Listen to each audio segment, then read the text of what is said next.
Students, कैसे हैं आप सब। मैं Santosh Pilania SN girls B.Ed college के इस यूट्यूब चैनल पर आपका स्वागत करती हूँ। स्टूडेंट्स, हम नई राष्ट्रीय शिक्षा नीति 1986 के बारे में पढ़ रहे थे। उसमें हमने जो राष्ट्रीय शिक्षा नीति की जो मुख्य विशेषताएं थी उसके बारे में पढ़ा।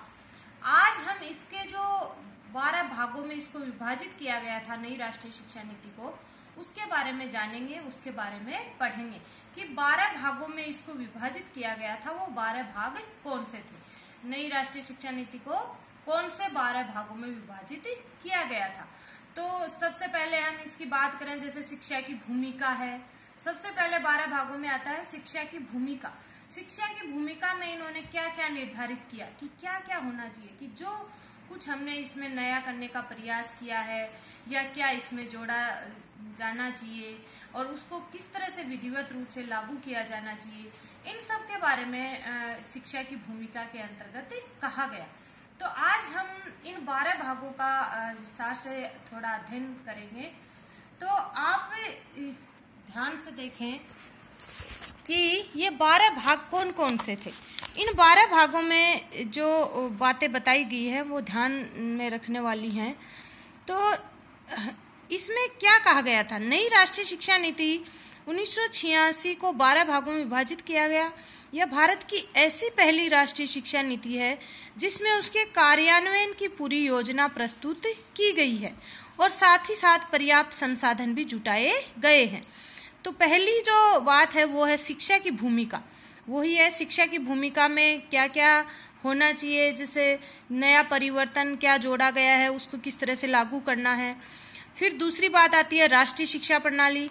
राष्ट्रीय शिक्षा प्रणाली वही बात की 10+2+3 कि ये जो फॉर्मूला है 10+2+3 वाला, ये संपूर्ण देश में किस तरह से लागू किया जाए, इसको इसमें जोड़ा गया, सुझाव दिया गया कि इसको सही ढंग से लागू किया जाना चाहिए। फिर आता है समानता के लिए शिक्षा, कि शिक्षा है वो समानता के लिए शिक्षा होनी चाहिए। ऐसे नहीं कि वंचित वर्गों में जो लोग आते हैं वो इससे वंचित हो जाएं या बालिकाएं इससे वंचित रह जाएं। तो बालक बालिकाओं को समान रूप से शिक्षा दी जाए, वंचित वर्गों तक भी शिक्षा की पहुंच हो, इसलिए समानता के लिए शिक्षा पर जोर दिया गया। फिर आती है बात विभिन्न स्तरों पर शिक्षा का पुनर्गठन। तो विभिन्न स्तरों पर शिक्षा का पुनर्गठन किस तरह से किया जाना है, इस बात को भी इसमें जोड़ा गया या इस पे भी जोर दिया गया कि जैसे प्राथमिक शिक्षा है, माध्यमिक शिक्षा है, उच्च माध्यमिक शिक्षा है। तो विभिन्न स्तरों पर जो शिक्षा का जो पुनर्गठन है वो किस तरह से किया जाना है, उसको और किस तरह से हमें इसको कारगर ढंग से लागू करना है, ये इस बात की सिफारिश भी 1986 की शिक्षा नीति में की गई। फिर अगली बात आती है शिक्षा व्यवस्था को कारगर बनाना, कि शिक्षा व्यवस्था को कारगर कैसे बनाया जाएगा। कारगर शिक्षा व्यवस्था को जब भी बनाया जा सकता है जब सारे संसाधन विद्यालय में जुटाए जाएं या शिक्षा के लिए सारे संसाधन है वो पर्याप्त रूप से उपलब्ध करवाया जाए, तभी शिक्षा व्यवस्था है वो कारगर है वो बन सकती है। फिर अगली बात आती है शैक्षिक विषय वस्तु को नया स्वरूप देना, कि शैक्षिक विषय वस्तु को नया स्वरूप किस तरह से प्रदान किया जाए।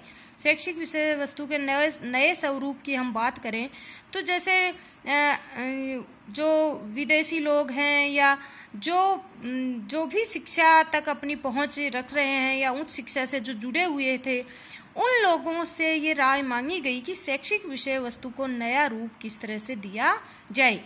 इस बात की सिफारिश भी इसमें की गई कि पूर्ण रूप से इसमें नई बातें हैं वो जोड़ी गई।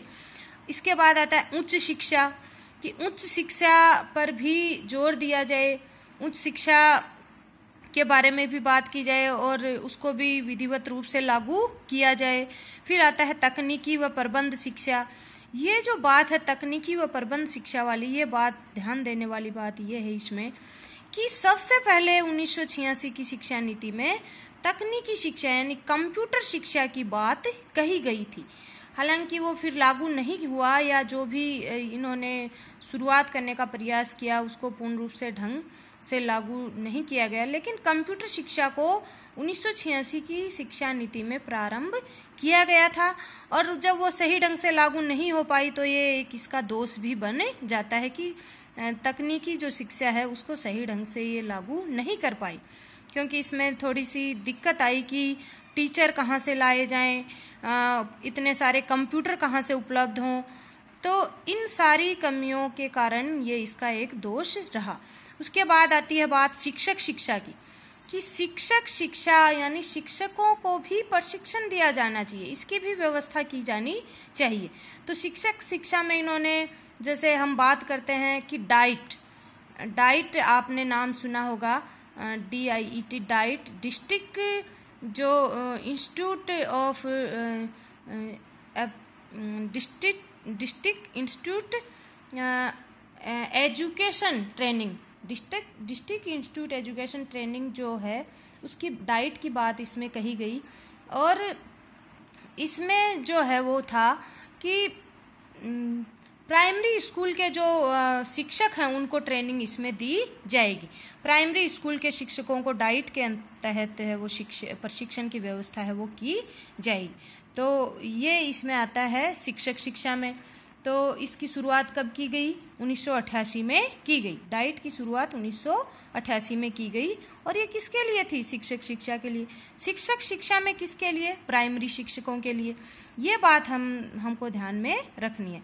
इसके बाद बात आती है शिक्षा संबंधी संसाधन, कि शिक्षा संबंधी संसाधन किस तरह से जुटाए जाएंगे। जैसे बजट है, विद्यालय का जो संसाधन है, टीचर हैं, वो सारे इसमें शिक्षा संबंधी संसाधनों में इसकी बात आती है।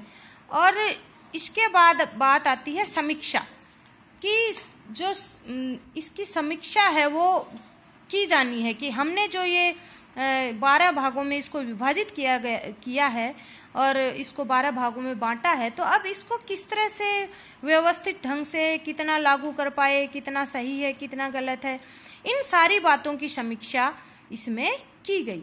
तो ये है शिक्षा के जो नई जो राष्ट्रीय शिक्षा नीति थी उसके 12 भाग, जिनके बारे में हमने जाना पढ़ा।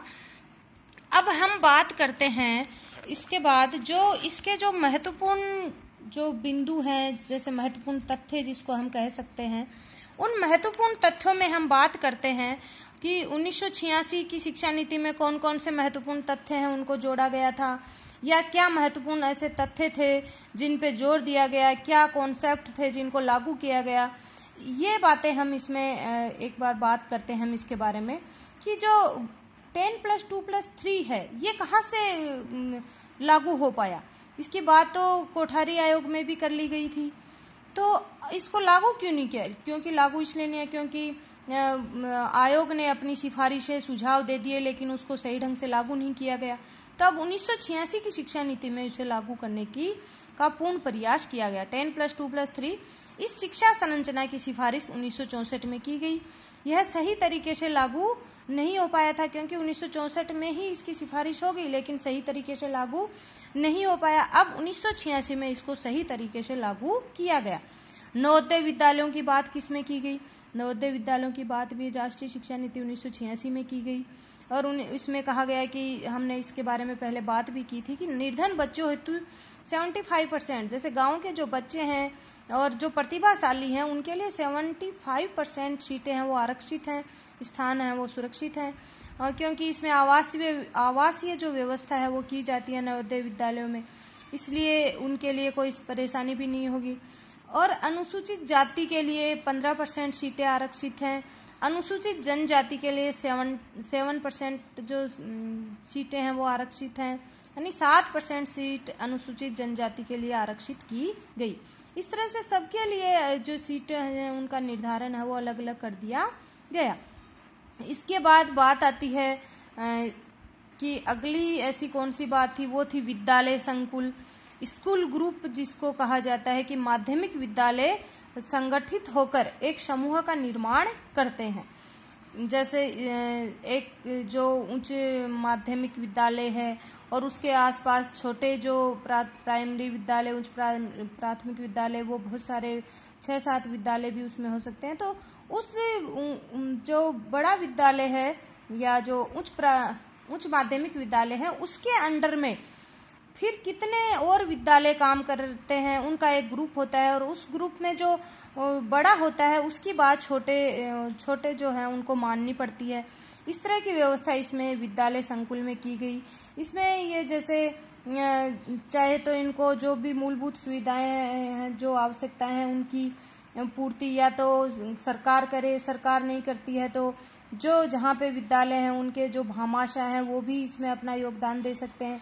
इन सारी बातों की जो है व्यवस्था है वो विद्यालय संकुल के अंतर्गत होती है।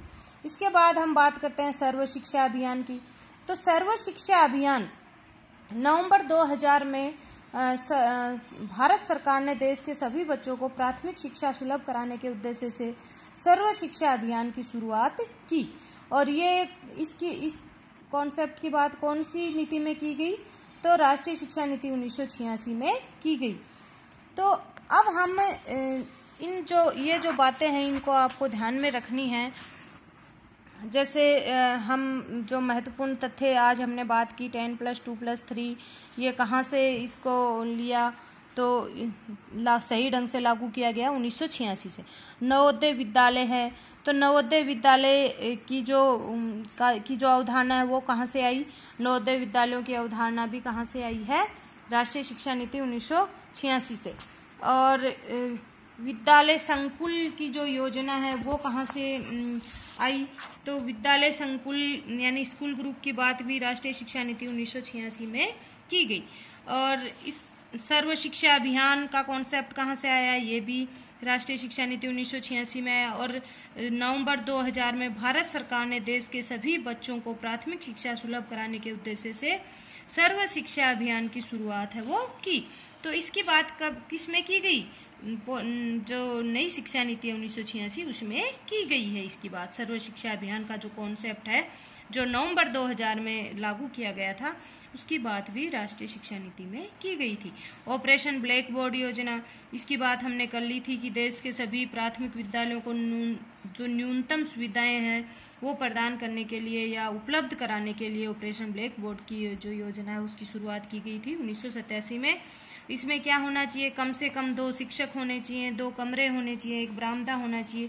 ये मूलभूत आवश्यकताएं हैं जो एक विद्यालय को उपलब्ध करवानी थी ऑपरेशन ब्लैक बोर्ड के तहत। इसके बाद हम बात करते हैं इसमें एक बात और की गई थी जो ध्यान में देने योग्य है कि डिग्री या उपाधि को सेवा से अलग करने का निर्णय राष्ट्रीय शिक्षा नीति 1986 में लिया गया, लेकिन कुछ दोष होने के कारण इसे पूर्ण रूप से लागू नहीं किया गया। यानी डिग्री को सेवा से अलग करने का जो निर्णय है वो राष्ट्रीय शिक्षा नीति 1986 में लिया गया, लेकिन कुछ दोष होने के कारण इसको पूर्ण रूप से लागू नहीं किया जा सका। ये बात थी। अब इसके बाद आता है पीओए, इसकी बात हमने कर ली थी, प्रोग्राम ऑफ एक्शन। इस कार्य योजना को भारतीय संसद द्वारा अगस्त 1986 में स्वीकृत किया गया और उसके बाद सभी राज्यों में लागू किया गया। तो पीओए की बात हमने पहले भी कर ली थी। तो कब लागू किया गया? अगस्त 1986 में इस बिल को संसद में प्रस्तुत किया गया और उसके बाद संपूर्ण राज्यों में इसको लागू कर दिया गया। तो स्टूडेंट ये थे कुछ महत्वपूर्ण तथ्य 1986 की शिक्षा नीति के।